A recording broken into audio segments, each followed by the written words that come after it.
No one ever said this game was easy, but really, these ones should have been. Kara has obviously had much more experience than I. Welcome to Watch Mojo, and today we're counting down our picks for the top 10 worst Jeopardy answers. Before we begin, we publish new content every day, so be sure to subscribe to our channel and ring the bell to get notified about our latest videos. For this list, we're looking at responses that boldly flew in the face of common sense and knowledge, or were just plain hilariously wrong. This term for a long-handled gardening tool can also mean an immoral pleasure seeker. Ken? What's a hoe? No. Whoa! Whoa! Number 10. What is Bey-Z? Beyonce and Jay-Z released the album Everything Is Love under this collective name. Look, it's understandable that not everyone stays up to date with pop culture, but really? When asked which collective name Beyonce and Jay-Z released their album Everything Is Love under, contestant Jessica answers with a stone-cold, what is Bey-Z? What is Bey-Z? No. A bold prediction, Jessica. But if the two media moguls and music legends had named their project Bey-Z, it's likely their daughter Blue Ivy would refuse to ever leave the house again out of sheer embarrassment. No, instead the duo went under the name The Carters. And now we're forever left wondering how much more successful the album could have been if only the two had heard Jessica's suggestion in time. What is The Carters? Back to you, Jessica. Number 9. What is X? The 5 movie ratings in the United States are NC-17, R, PG, PG-13, and this one. In a clip from a 2012 appearance that has since made the rounds online, basketball legend Kareem Abdul-Jabbar flubs this easy question regarding parental film ratings in the United States. The clue gives the contestants 4 of the 5 film ratings before asking them to name the missing one. Despite NC-17 already being listed, Jabbar rings in and responds with, what is X? Kareem, what is X? No. Could this be a case of game show nerves from a sports icon? Or was Jabbar's mind just in the gutter? You went in the wrong direction. Unfortunately, this isn't Jabbar's only embarrassment from the show, as he's made several other memorably funny appearances on the series over the years. Kareem? Who is Kareem Abdul-Jabbar? No! Number 8. What is a threesome? If Andy yearns for Brenda and Brenda cares about Charlene, who pines for Andy, the 3 of them form one of these. To be fair to Tournament of Champions contestant Kara, her answer here at least makes sense, especially after fellow player Roger set up the question in a manner that accidentally sounds a lot like group sex. Winning at Jeopardy requires sharp reflexes, and can often result in players answering with the first thing that comes to mind, which definitely seems to have been the case here. What is a threesome? No.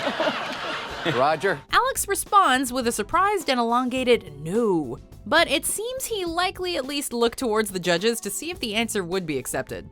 You may not have been too far off, Kara, but this show airs in the early evening. What is a love triangle? Yes, that's it. Number 7. Hot gun. 3 plus 3 for 2. What are 2 3-letter words that come together to form another term for a hired killer? Well, the answer definitely isn't hot gun. Contestant Kevin rings in right away here, but is flustered when he realizes he does not have an answer. After a few seconds of struggling to come up with the correct response, Kevin delivers this absolute gem of a Jeopardy guess. Hot gun. No. First of all, no. But second of all, you forgot to phrase your answer in the form of a question, Kevin. To be fair, the pressure of competing on Jeopardy has to be intense. Sometimes all you can do is buzz in, string a few words together, and hope for the best. Jamie? What is a hitman? What is a hitman? Yes. Number 6. What is a train? It made zoological news in 2008 when Asian mouse deer were seen escaping predators by this means of locomotion.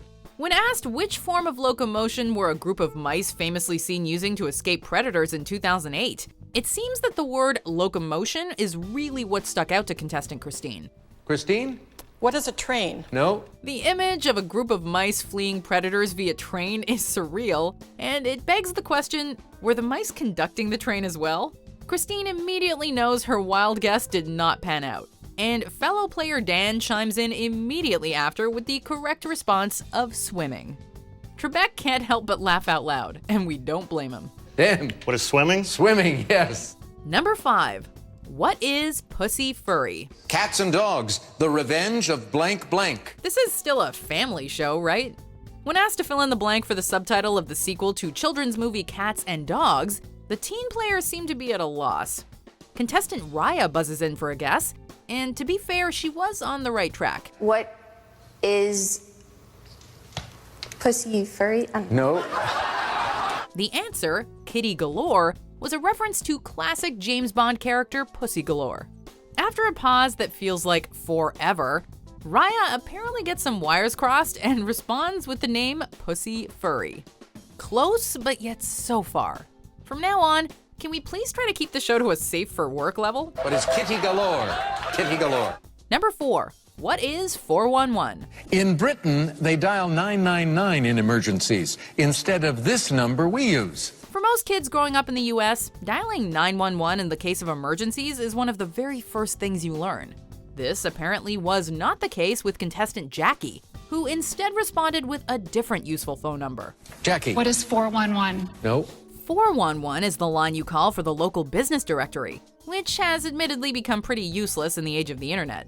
If you call 411 for an emergency, you'd better hope someone even picks up the phone. In all seriousness though, we hope this was a simple flub, and that Jackie knows the right number to call should the need arise. Carrie. What is 911? Correct. Number 3, what is the age of consent?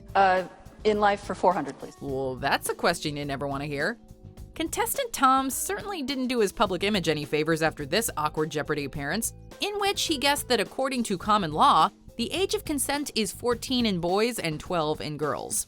The correct answer is puberty, but presumably the words common law threw Tom off. In what had to be a case of making an uncomfortable mistake under intense pressure, Tom here is a perfect example of why players should really make sure they think carefully about their responses before chiming in. Tom, what is the age of consent? No. Number 2, who is Magic Johnson? 100-plus assists in an NHL season has been accomplished only 13 times, 11 times by this player. When preparing to compete on Jeopardy, it's important to try to fill in some knowledge blind spots. Joe here, for example, probably could have brushed up on some sports facts. You know, like how the NHL stands for National Hockey League and not National Basketball League. Even if the clue had been about basketball, is Magic Johnson really the right person for that guess? Not even Michael Jordan? Joe, who is Magic Johnson? Oh no. What really cements the moment as one of Jeopardy's most legendary mistakes is Trebek's short, perfectly hilarious response. Hey, if you're getting sly shade from Alex Trebek, you know you messed up. Diane? Who is Wayne Gretzky? Wayne Gretzky. We're talking about hockey, not the NBA. Before we reveal our number 1 pick, here are some dishonorable mentions. A recent vinyl resurgence has been aided by this musician who built a pressing plant in his Detroit hometown. Julie? Who's Eminem? No. By the 4th century A.D., Rome had 28 public ones stacked with rolls of papyrus. Gary again. What are public toilets? No. His 2003 People magazine obituary was headlined Fade to Black. What did you write down? Who was Chris Farley? No, that'll cost you. That's wrong. Formerly Kid Rock's DJ, this avuncular fellow has ranged from country pop to rap rock. Myra? Who's Kid Cudi? No.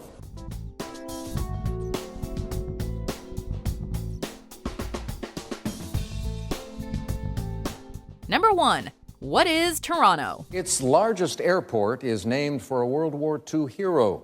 Its second largest for a World War II battle. If you're a supercomputer built from the ground up by some of the smartest technological minds in the industry to compete on Jeopardy, it is an understatement to say expectations might be high. During almost the entirety of his game against Jeopardy legends Ken Jennings and Brad Rutter, Watson performed exceptionally, answering clue after clue correctly and making perfectly calculated wagers. All until Final Jeopardy. And the response was, what is Toronto? In what must go down in history as the biggest choke of all time, under the category of U.S. cities with a question concerning airports, Watson responded with Toronto and 5 question marks. What happened here? Watson would go on to win and have success in later shows, but we will never forget this timeless gaffe. And the wager, how much are you going to lose? Oh, you sneak. $947. Do you agree with our picks? Check out these other great clips from WatchMojo, and be sure to subscribe and ring the bell to be notified about our latest videos.